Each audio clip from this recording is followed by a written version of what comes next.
Thank you for tuning in to another edition of our 31 Nights of Halloween. All right, so our next movie we're going to talk about is The Skeleton Key. Yeah, The Skeleton Key came out in 2005. It stars Kate Hudson, Joy Bryant, Peter Sarsgaard, and Gina Rollins. All right, not related to Kate. No, it's Kelly Rowland, not Rollins. Anyways, but Skeleton Key is pretty much it's about a nurse who begins a job at a Terrebonne Parish plantation home and becomes entangled in a mystery involving the house, its former inhabitants, and hoodoo rituals that took place there. Man, like one of my favorite scenes in this movie. So Kate Hudson and Joy Bryant, their characters, they're best friends, they're besties in this, and um, Kate Hudson's character was asking Joy Bryant's character about, what is hoodoo? What is that? So Joy Bryant, she was explaining and breaking it down to her because she's the New Orleans native in here, the Louisiana native in the film, and she says, "Yeah, my auntie has a shop and stuff. I'll take you to her." So she shows her where Aunt's shop was at, and then Kate Hudson's like, "Well, you're not going?" And she's like, "I don't mess with that stuff." She's like, "Don't tell me you scared." She say, "Well, I'm not scared, but I'm just not gonna mess with it just to mess with it." And see, that's one of those things. It's like, you should interpret that as a warning.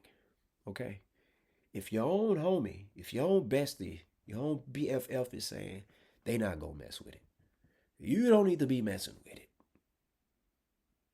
But you know, if characters didn't think like how Kate Hudson's character did in the movie, well, then we wouldn't have a movie, right?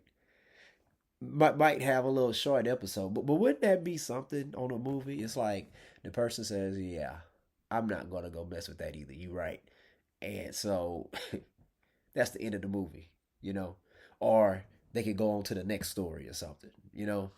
But she has to go and deep dive and do this super detective work. But like that's one of those things, man. Like in this movie, I trip out on that because I'm like, man, it's one thing to be curious, but when somebody that you're close to and they have a relative, somebody that they relate to, and they say, "Hey, I'm not gonna even go mess with it," and you decide to mess with it, oh man. But hey, she was trying to be heroic. When you think about Kate Hudson's character, as I rewatch it, it's like, okay, well, I get it. You know, um, her father died, and in the movie, her character mentioned that she wasn't around to take care of him because she thought she had more time. All right.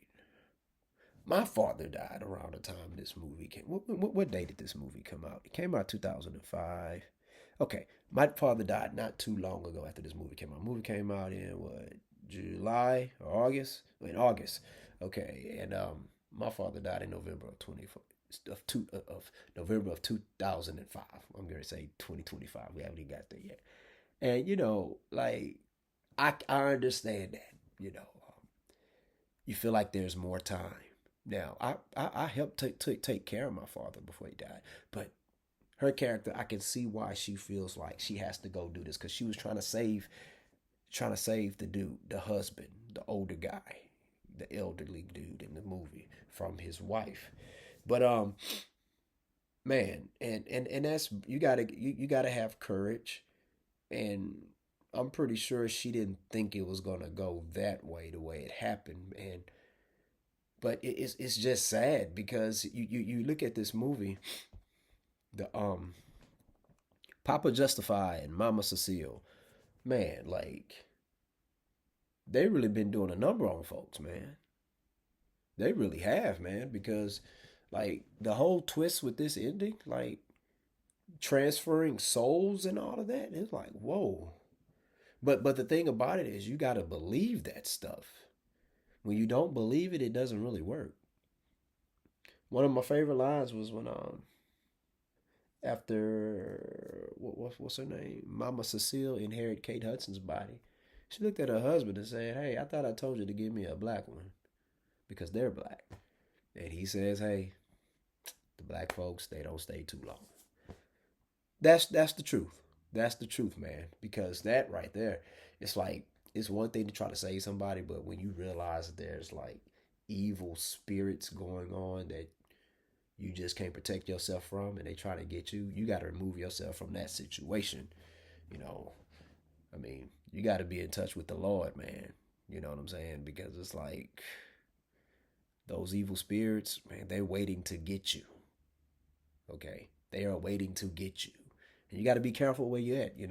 And like Kate Hudson, like that's one of those things. It's like, hey, it wasn't meant for you to help over here. You gotta, because she did that, and now she in the same situation at the end. But and another scene that was terrifying is the little kids. They transferred their souls into the little kids, and what happened was the parents actually end up murdering their own kids because their kid's spirit was in the body of Mama Cecile and Papa Justify. This movie, I feel like this movie deserved a sequel, because it's like there's so much you can do. It's like, we're in a situation, we're like, especially now, this day and age, people want to see the origin stories, background stories, and they want to continue stories of certain villains, you know what I'm saying? And the way I look at it, it's like these characters here, you can always recast because they're constantly changing, transferring their souls into a different body. And that will be something. Like, I think you can do a lot with that. And then another thing you can do with this, um, you got people who are racist to other people and stuff because of the color of their skin and all that. You know, putting their soul into a body of the race that they hate, that could be the good lesson learned that they just might need. But anyways, yeah, I really like this movie. It's a real good movie. I watched it. I watched it last night, and let me see. Prior to last night, I haven't. It's probably been almost 10 years since I've seen the movie in its entirety. It's a good movie though. Now we own the DVD, and I remember me and my wife when it was just us and our little dog Chelsea. Rest in peace, Chelsea. And we had when we stayed in our apartment, our first home together, and I would play this movie at night at times because I like to fall asleep with a movie on.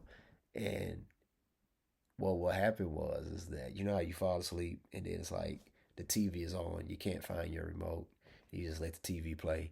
Well, like when it goes to the home screen of the DVD, it plays some very scary demonic stuff. I didn't realize that until my wife woke me up and she was like, "Listen, you can't play half that movie playing if you no more before we go to bed." And I was like, "What's she talking about?" And then when I heard it, I was like, "Okay, I get what you're saying. My bad." But yeah, that's shoot, that right there is creepier than certain scenes in the movie. But this is a real good movie. Scale to 1 to 10, I give the Skeleton Key 8. All right, so I suggest you check it out. Hey, watch it at nighttime. All right, watch it at nighttime. And you know what? Don't go to the streaming thing and get it. No, go get the DVD so you can see that the home section of the DVD, the menu section where it plays the music and the creepiness, man. Yeah, go ahead and do that. Get the DVD, okay? Hey, I know you don't got a DVD player. Okay, fine. Go to a garage sale or go up to your Goodwill, get you a DVD player just for that. Trust me, you'll thank me later. But anyways, hey, you like movies, I like sports. That means you're like me. So hit that like and subscribe button. Student Game Podcast. Peace out.